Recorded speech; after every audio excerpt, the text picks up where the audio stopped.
বিশ্বাসে মেলায় বস্তু তর্কে বহুদূর কথাটা জানি না কে বলেছিল, তবে সঠিক কথাই বলেছিল। দেখবে আমরা যখন যে কোনো কাজ বিশ্বাসের সঙ্গে করি, তখন সেই কাজটা অন্যের কাছে ভুল মনে হলেও আমাদের কাছে সঠিক মনে হয়, আর সেই কাজটা 90% আমাদের উপর কাজই করে। যাই হোক, তোমরা সবাই জানো আমার বাড়িতে একটা ছোট্ট বেড়াল বাচ্চা আছে, আর তোমরা জানোই আমি বেড়াল কুকুর মানে পশু পাখি আমি খুব ভালোবাসি। তো যাই হোক, আমার বাড়িতে একটা ছোট্ট বেড়াল বাচ্চা আছে।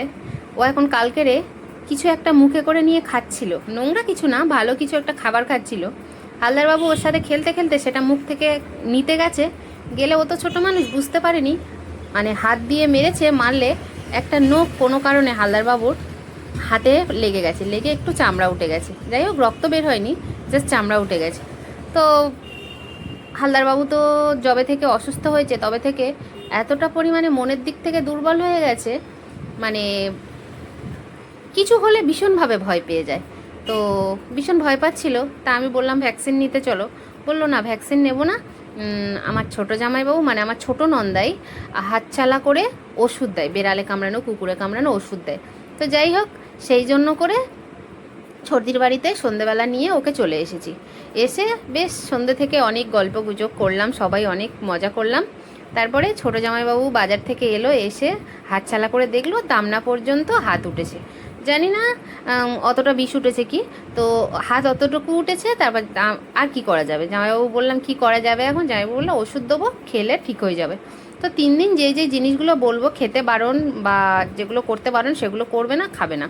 যাই হোক, যেগুলো দিয়ে বলে দিয়েছে সেগুলো করব, আর ওষুধটা খাইয়ে দেবো, দিলে হয়ে যাবে। আর এই যে দেখতে পাচ্ছ আমার ছোটো ননদের বাড়িতে ওরা পাখির বিজনেস করে। তো বিভিন্ন ধরনের পাখি আছে, ইঁদুর আছে, খরগোশ আছে, নানান ধরনের কিছু আছে। যেমন ওই যে কোয়েল পাখিটাকে অনেক কিছুই আছে।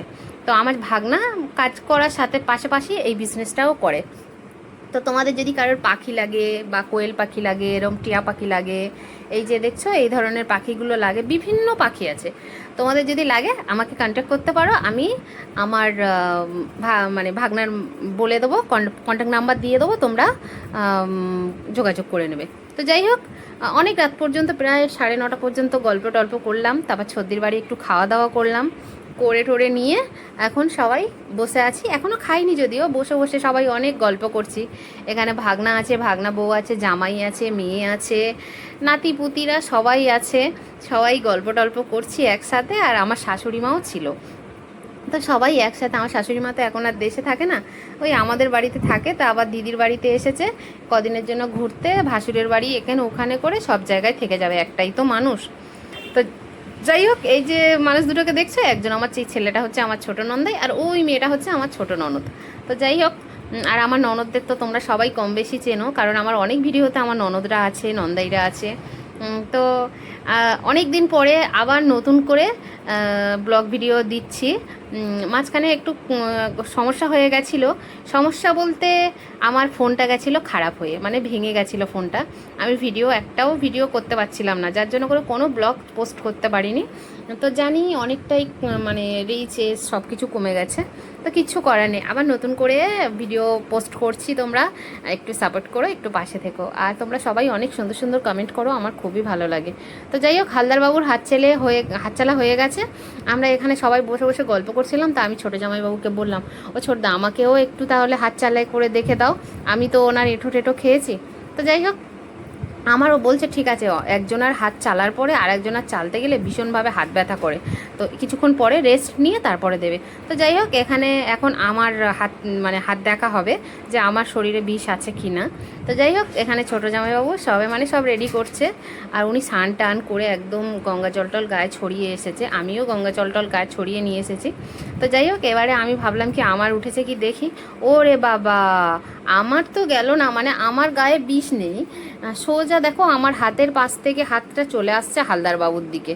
মানে যেহেতু হালদারবাবু আমার পাশে বসে আছে, আর ওনার পায়ে মানে গায়ে বিষ আছে, যার জন্য করে উনি আর মানে হাতটা আমার গায়ে উঠলো না, কারণ আমার গায়ে তো বিষ নেই, যার জন্য করে হাতটা সোজা এসে হালদারবাবুর গায়ে উঠলো।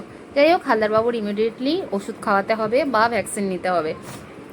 তো এই পর্যন্ত দেখো বারবার সেই দামনা পর্যন্তই উঠছে। তো যতই হোক, কালকের জামাইবাবু বলেছে রাত্রে আর ওষুধ তোলা যাবে না, কালকে সকালবেলা ওষুধ তুলে ভাগনার হাত দিয়ে পাঠিয়ে দেবে, খাইয়ে দেবো। তারপরে আবার একবার হাতচালা করে দেখবো, যদি বিষ ওঠে ভালো, মানে যদি নেমে যায় তাহলে আর তো কোনো অসুবিধা নেই, নয়তো আবার ভ্যাকসিন নেওয়াবো। তো যাই হোক, এবারে আমি উঠে যাই। আর অনেকটা রাত হয়ে গেছে, সোনাইকে আনিনি, সোনাই ঘরে আছে, ও পড়তে গেছিলো। আমি আর হালদারবাবু চলে এসেছি, ওর জন্য করে সোনাইকে আর আনিনি। তো এই সবাই মিলে উঠে পড়েছি, এখন ভাত টাত খাবো, খেয়ে সবাই মিলে বাড়ি চলে যাব। তো এখানটায় দেখো আমার ভাগ্নি জামাই, সবাই উঠে গেছি আমরা। আমার ভাগ্নি জামাই বলছে, বাবা আমাকে একটু দেখে দাও না, আমারও অনেক দিন আগে একবার বেড়ালে আঁচড়ে ছিল। তো যাই হোক, এখানে দেখো আমার ভাগ্নি জামাইয়ের দিকে গেল না, সেই হাত ঘুরে ঘুরে বারবার হালদারবাবুর দিকেই আসছে, কারণ বিষটা তো হালদারবাবুর আছে, আর কোথাও যাবে না। তো আমার ভাগ্নি জামার গায়েও বিষ নেই। তো যাই হোক, আমাদের কারোর গায়ে উঠলো না, আমরা সবাই 3-4 জনের মানে পরীক্ষা করে করে দেখেছি, কারোর গায়ে ওঠেনি, শুধু হালদারবাবুর গায়ে উঠেছে। তো হালদারবাবু সবার ফার্স্ট, তারপর আমি, তারপর আমার ভাগ্নি জামাই, তারপরে এখন বসেছে আমার ননদের মানে ছোট ভাসুরের ছেলে, ওর গায়েও উঠছে না। তা ও আবার বলছে, ও যেটা আমাকে ও একটু দেখে দাও, তা বলছে বাবা 3 জনকে দেখেছি, আমার ভীষণ হাতের শিরা যন্ত্রণা করছে, আমি আর পারবো না। তো যাই হোক, এখানে দেখো মানে নিশ্চয়ই কিছু মিরাক্কেল আছে, জানো তো। এই মাদুলিটা দেখো আমার ছোট ননদ হাতে দিয়ে চেষ্টা করছে, বলছে দেখি আমার হাতে হয় কি। কিন্তু দেখো মাদুলিটা দেওয়ার পরেও মানে আমার ছোট ননদের প্রচণ্ড পরিমাণে হাতে যন্ত্রণা করছিল, কিন্তু হাতটা চলছিল না। নিশ্চয়ই এর মধ্যে কিছু মিরাক্কেল আছে, জানো তো। ওই যে আজকাল আমরা বিশ্বাস করি না, অনেক জিনিস বিশ্বাস করি না, ওই বলে না, বিশ্বাসে মেলায় বস্তু তর্কে বহুদূর, আমি ভিডিওর প্রথমেও বলেছি।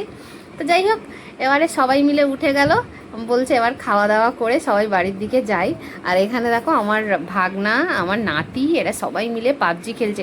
মানে এখনকার বাচ্চারা কী যে পাবজি খেলা শিখেছে বলার মতন না। আর এই মেয়ে জামাই হচ্ছে আমার ছোট ননদের মেয়ে জামাই।